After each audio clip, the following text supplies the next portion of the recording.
Hey, what's going on? Welcome back.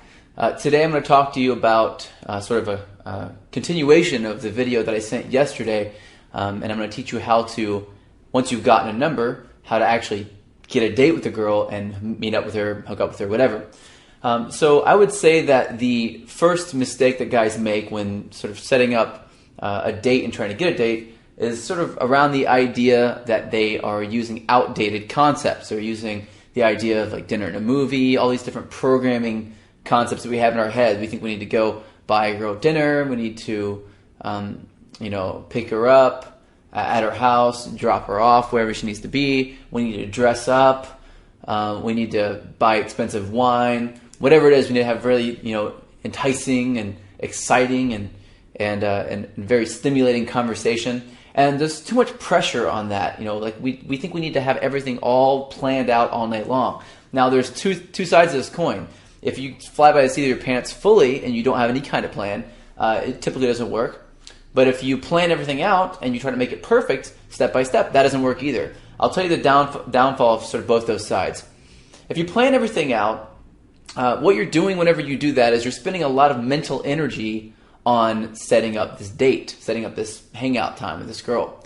Now, that's good and bad. It's good because you're making sure you cross your T's and dot all your I's, but it's bad because your brain doesn't have the ability to tell the difference between something that you're imagining happening and something that is happening or has happened.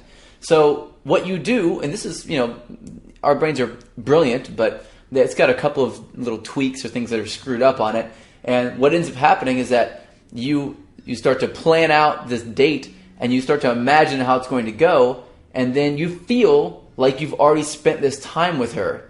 So this is a really common problem, is that guys will get into, and girls do the same thing, they'll get into an interaction with a woman or a relationship, or they'll hook up, and then they can't stop thinking about this person, and every second that goes by they're sort of building an imaginary relationship in their head with this person, with this woman.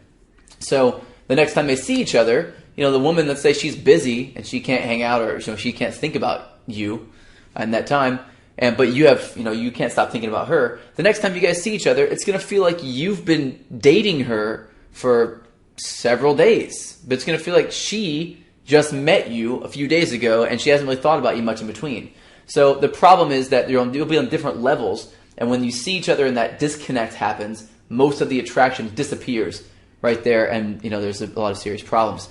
So in order to keep that from happening, you don't want to over-plan this date. And on the other side, if you don't think about it enough, you'll get into a situation where you really won't have any idea about what you're doing. You'll show up, she'll be like, what are we doing? You'll say, I don't know, and she won't be able to wear what she needs to wear to go there. So you need to have a little bit planned ahead of time, and not different for every woman. You can have the same exact thing that you do all the time. It doesn't matter.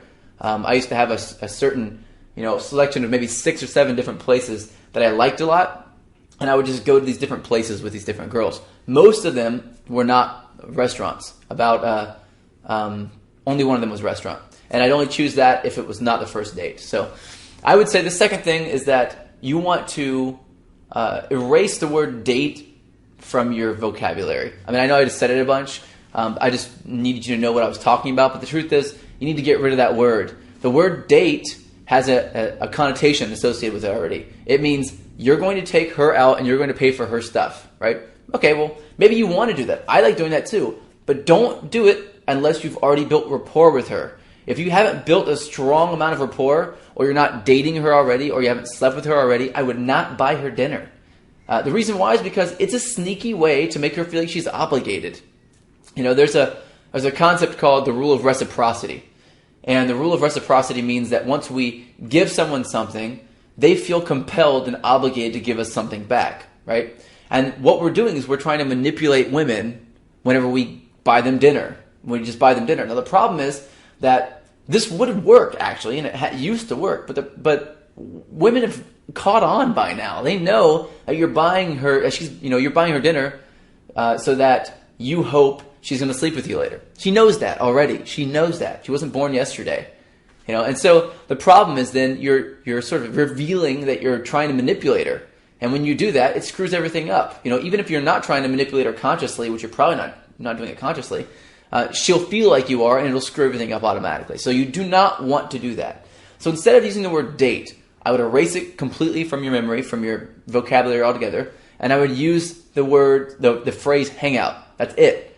And I would never say, let me take you on a date. Not unless it is someone that you've already hooked up with a couple of times, or that you built rapport with already, or you flirted with her, she's kind of distant, and you made an emotional connection a little bit, and then you split, and you really want to connect with her again, and she's not biting on any of the other sort of hangout things that you've given her, then throw out the date as a last resort, like a Hail Mary. I mean, you got nothing left. So I would erase that word from your vocabulary, and I would say hang out instead. So if, for example, instead of saying, hey, I wanted to know if you wanted to go on a date on Saturday, right? She'll probably say yeah to that. She probably would, but you'd be stuck in a really bad situation then, and you probably wouldn't have anything happen. The chances that you're going to actually move forward on a date with someone are very, very, very low. The chances that you're going to be able to move forward hanging out with someone are extremely high.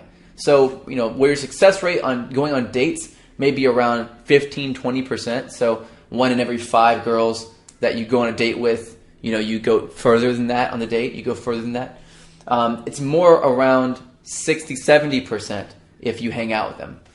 The reason why is because they're not going to have to think about feel pressured to think about how they should act, because they're going to have to choose between getting stuff from you for free forever, or going on a date with you and hanging out with you and then hooking up with you. So now, if they don't hook up with you, then they know that you'll keep buying them dinner, And if you don't keep buying them dinner, or let's say that if they do hook up with you, they know that's probably going to stop after that, and they'll have to be in a relationship with you, and maybe they're not ready to decide whether or not they want to do that yet. So the point is that it's easier for them to just hang out with you, go to dinner with you, and keep getting stuff from you than it would be for for them to hook up with you and then feel like they're in a relationship with you automatically. So you want to take that word out of your vocabulary. Next, make use, and very good use, of the power of text messaging once you get the number. There are certain things you can do that will frame the interaction, meaning that she'll start to see you in a different way if you text her a specific thing. And now there are certain things you should, certain things you shouldn't text, but it's too many things to say to get into in this video.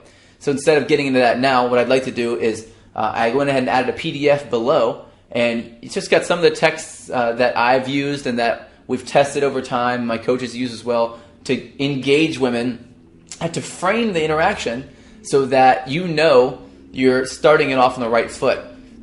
There are texts in there, to show you how to re-engage if she's sort of fallen off the face of the earth.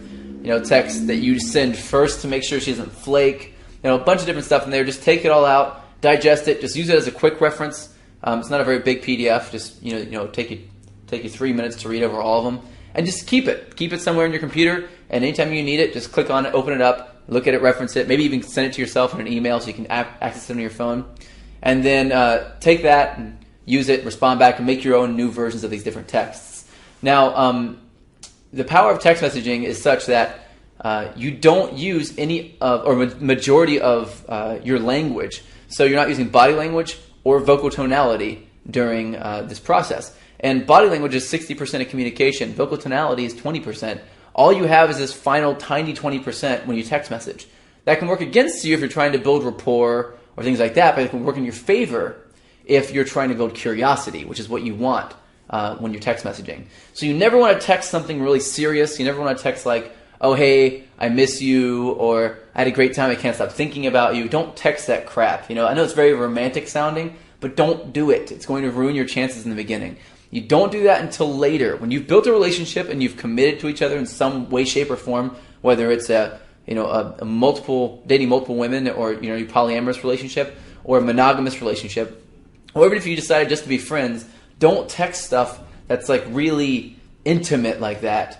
Everything is playful. It can be sexual, but it has to be an innuendo. You don't want to come straight out and be like, I want to sleep with you, or I want to fuck you, or whatever. You don't want to come straight out and say that over text in the very beginning, unless you're absolutely sure that she's very sexually attracted to you and very sexually active as a person, because it's just too risky. It's unnecessary risk. You don't want to take that risk. So instead, use the text that I have written below and sort of build that up. Now, if you're not really a text guy, that's fine. Just send one or two and then stop and then wait till you hang out, or call up. But if you're going to call, do not build rapport over the phone. Never build rapport over the phone. Don't do it. And the reason why is because you miss all of the physical associations and anchors to this trust that you create when you build rapport. So whenever I build rapport with someone, they're standing in front of me, I can touch them, which anchors the trust that they have for me to me touching them, the act of me touching them. So now they trust when I touch them. But if you do it over the phone, you don't get any of that stuff, and you start to build a massive barrier between the two of you, and you fall into the friend zone. So do not do that. So keep in mind, again, you want to hang out and not date. You are not going to be going to places like restaurants and movie and that stuff. It's all outdated. You don't want to use that stuff anymore. Instead, you're going to want to take them to, for example, have them meet you up at a bar. So don't say, "I'd like to take you to a bar," or "Would you like to go to a bar with me?" You want to say, and you can borrow this phrase. You can say, "Well, I'm going to be at so-and-so bar at around 9:30 tonight. If you want to, swing by. It'd be cool to hang out." The end. That's your date right there. They go to the bar. They see you there. You're already there, or you're running late, whichever one you want to be. And you start the interaction just like that. Now, when you get there, of course, you want to introduce yourself to the bartender, introduce yourself to other people that are there, and that way when she shows up, you can introduce her to these people, and she'll be extremely attracted to you for being sort of the social ambassador in the situation. Because remember, women are attracted to social providers and social protectors, meaning people who are basically masters of the social realm. And if you show up to a bar that you've only been to a couple of times, or even if you've been there more than once, she's going to feel very safe and comfortable with you if you introduce her to people, and she knows that you know people there. Otherwise, it's like you're both outsiders, and you start off kind of in a strange. You're both in a strange world, in a strange place. You don't want to do that. So you can do that at a bar. If you met her at nighttime, you got her number at nighttime. Try to meet her in the daytime, or at least like before dusk. There are a couple other really cool concepts that I can teach you in a future date, but about when to meet up with women and how to sort of push it forward really easily. But for now, just know that if you met her at nighttime, then meet her during the daytime for the first sort of date or whatever. And if you met her during a social situation for the first time, like lots of people around, try to hang out with her by yourself the second time. And if you met her in a space like online dating or whatever, where it's just you there, then try to meet her in a social situation the second time. So keep that in mind. Whatever the environment in which you get her phone number, whatever that's like, try to do the opposite. So if it's at nighttime at a bar with lots of people, then you want to hang out with her during the daytime by yourself for tea or coffee. I always say tea because tea is just different than coffee. So I like to do that. If you met her at online dating, or you met her during the daytime at a coffee shop by yourself, you want to meet up with her and a bunch of your friends at a bar. So tell her to come hang out with you and meet you out there. So you have to be willing to do that. You have to be willing to switch it up and swap it up in order to make sure that she gets that overall view of who you are as a person, and she begins to trust you a massive amount as you push the interaction forward. So that's it for now. Download that PDF, and I think you're going to enjoy it a lot. And I'll see you in another video tomorrow. I'm going to teach you something phenomenal. I have sort of a technique that I created. I stumbled upon it by complete accident. It's called the Black Book Technique. And I use this technique to basically get girls' phone numbers without ever asking for their phone number. They just volunteer to give me their phone numbers. So really cool technique. Make sure you check that email out tomorrow and watch that video tomorrow. You're going to love it. So just there for you. Comment below if you have any questions. And I look forward to hearing what you have to say about it. I look forward to hearing your response and your success from this technique here. So take care, and I'll see you tomorrow.